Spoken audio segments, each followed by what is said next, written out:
நம்மள பல பேருக்கு அரசாங்கத்துக்கிட்ட இருந்து ஒரு நோட்டீஸ் வந்துச்சுனாலே மனசுக்குள்ள ஒரு சின்ன பயம் வரும் இல்லையா? ஆனா அந்த நோட்டீஸ எதிர்த்து போராடுறதுக்கு நமக்கும் சில உரிமைகள் இருக்குன்னு தெரியுமா? இன்னைக்கே நாம ஜிஎஸ்டி நோட்டீஸ் சம்பந்தமான ஒரு மிக முக்கியமான கோர்ட் தீர்ப்பு பத்தி தான் விலாவாரியா பார்க்க போறோம். இது தெரிஞ்சுக்கிட்டா நீங்க ஒரு பெரிய நஷ்டத்துல இருந்து தப்பிக்கிறதுக்கு வாய்ப்பிருக்கு. வாங்க என்ன விஷயம்னு பார்க்கலாம். முதல்ல ஸ்கிரீன்ல தெரியிற இந்த நம்பரை பாருங்க. 10,04,955 ரூபாய். ஒரு சின்ன தொழில் நிறுவனம் மேல போட்ட வரி, அபராதம் எல்லாம் சேர்த்து வந்த தொகை இது. இந்த நம்பர்ல இருந்து தான் நம்ம கதையே ஆரம்பிக்குது. சும்மா ஒரு நிமிஷம் யோசிச்சு பாருங்களே. நீங்க கஷ்டப்பட்டு ஒரு தொழில் நடத்துறீங்க. திடீர்னு ஒரு நாள் 10 லட்சம் ரூபாய்க்கு மேல வரி கட்டுங்கன்னு சொல்லி ஒரு ஆர்டர் வருது. எப்படி இருக்கும்? தலை சுத்திடும் இல்லையா? அப்படி ஒரு இக்கட்டான சூழ்நிலையில தான் ஒரு நிறுவனம் மாட்டிக்கிச்சு. நம்ம கதையில 2 முக்கிய கதாபாத்திரங்கள். ஒரு பக்கம் சிவா ஆட்டோ சேல்ஸ் அப்படிங்கிற ஒரு சின்ன நிறுவனம், இன்னொரு பக்கம் அரசாங்கத்தோட அதிகாரமிக்க மாநில வரித்துறை.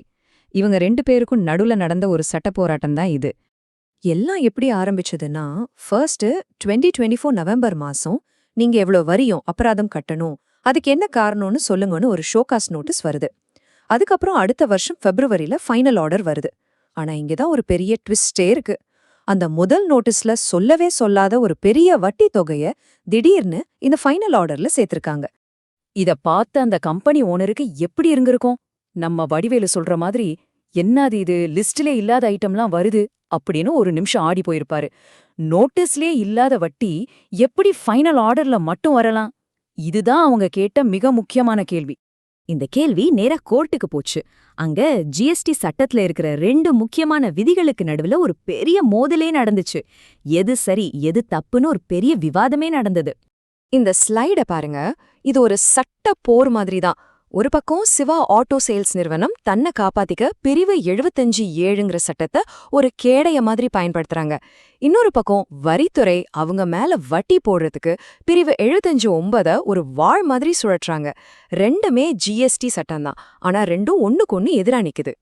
சிவா ஆட்டோ சேல்ஸோட கேடயம், அதாவது பிரிவு 75(7) என்ன சொல்லுதுன்னா, நீங்க முதல்ல அனுப்புற நோட்டீஸ்ல வரி, வட்டி, அபராதம்னு என்னென்ன கேக்குறீங்களோ அதை விட ஒரு பைசா கூட ஃபைனல் ஆர்டர்ல அதிகமா கேட்கக்கூடாதுன்னு ரொம்ப தெளிவா சொல்லுது.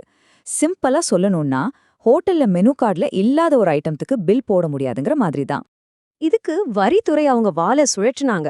பிரிவு 75(9) படி நீங்க வரி கட்டாம விட்டா அதுக்கு வட்டிங்கிறது ஆட்டோமேட்டிக்கா வந்துடும், அதை நாங்க எங்க ஆர்டர்ல தனியா சொல்லணும்னு எந்த அவசியமும் இல்லைன்னு வாதிட்டாங்க. அவங்க சொல்றது கிட்டத்தட்ட நாங்க அப்படித்தான் செய்வோம், நீங்க வட்டிய கட்டிய ஆகணும் அப்படிங்கிற மாதிரி இருந்துச்சு. இப்ப நீங்களே சொல்லுங்க, இதுல எந்த ரூல் ஜெயிக்கணும்? நோட்டீஸ்ல என்ன இருக்கோ அதுதான் ஃபைனலா, இல்ல வட்டிங்கிறது சொல்லாமலே கட்ட வேண்டிய ஒண்ணா? ரொம்பவே குழப்பமான கேள்வி இல்லையா? கோர்ட் இதுக்கு என்ன தீர்ப்பு சொல்லுச்சுன்னு பார்க்கலாமா? இதோ இந்த சட்ட போராட்டத்தோட தீர்ப்புக்கான நேரம் வந்தாச்சு. இந்த கேஸோட உச்சக்கட்டமே இதுதான். உயர் நீதிமன்றம் இந்த குழப்பத்துக்கு எப்படி ஒரு தெளிவான முற்றுப்புள்ளி வச்சதுன்னு இப்ப நாம பார்க்க போறோம். கோர்ட்டு சொன்ன முதல் விஷயமே ரொம்ப பவர்ஃபுல். ஒரு கேஸோட அடித்தளமே முதல்ல அனுப்பப்படுற அந்த ஷோகாஸ் நோட்டீஸ் தான். அந்த ஃபவுண்டேஷனே சரியில்லைன்னா அதுக்கு மேல நீங்க கட்டுற மொத்த கேஸுமே நிக்காதுன்னு சொல்லிட்டாங்க. அடுத்து கோர்ட்டு வரித்துறையோட தப்ப தெளிவா சுட்டி காட்டுச்சு. உங்களுக்கு வட்டி எவ்வளோ வரும்னு நோட்டீஸ் அனுப்பும்போதே தெரியும். அப்படி தெரிஞ்சிருந்தோம் ஏன் அதை அந்த நோட்டீஸ்ல நீங்க குறிப்பிடல, இது ஒரு பெரிய தவறு அப்படின்னு சொன்னாங்க. இப்போ அந்த 2 சட்ட பிரிவுகளுக்கும் நடுவுல இருந்த குழப்பத்தை கோர்ட்டு தீர்த்து வச்சது. பிரிவு 75(9) சொல்ற அந்த ஆட்டோமேட்டிக் வட்டிங்கிறது ஃபைனல் ஆர்டருக்கு தான் பொருந்தும். ஆனா ஒருத்தர் மேல என்னென்ன குற்றச்சாட்டுன்னு சொல்ற முதல் நோட்டீஸ்ல நீங்க எல்லாத்தையும் தெளிவா சொல்லி ஆகணும், அதுல எதையும் மறக்கக்கூடாதுன்னு அடிச்சு சொல்லிருச்சு. சுருக்கமா சொல்லணும்னா, கோர்ட்டோட இந்த தீர்ப்ப நம்ம வடிவேலு பாஷையில இப்படி சொல்லலாம்: பில்டிங் ஸ்ட்ராங் ஆனா பேஸ்மெண்ட் வீக். வரித்துறை அவங்க கேஸ நல்லா கட்டியிருந்தாலும் அதோட அடித்தளமான அந்த முதல் நோட்டீஸ்ல கோட்டை விட்டதால மொத்த கேஸும் தரமட்டமா ஆடுச்சு. இதனால இறுதி தீர்ப்பு இதுதான்.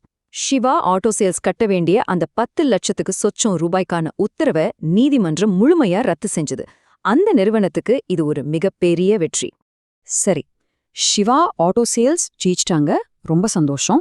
இதுல இருந்து நமக்கு என்ன பாடம்? ஒரு வரி செலுத்துற குடிமகனா இந்த தீர்ப்பு உங்களுக்கும் எனக்கும் என்ன சொல்ல வருதுன்னு இப்ப பார்க்கலாம். இது ரொம்ப முக்கியம், கவனமா கேளுங்க. இதுக்கு பேரு இயற்கை நீதி கோட்பாடுன்னு சொல்லுவாங்க.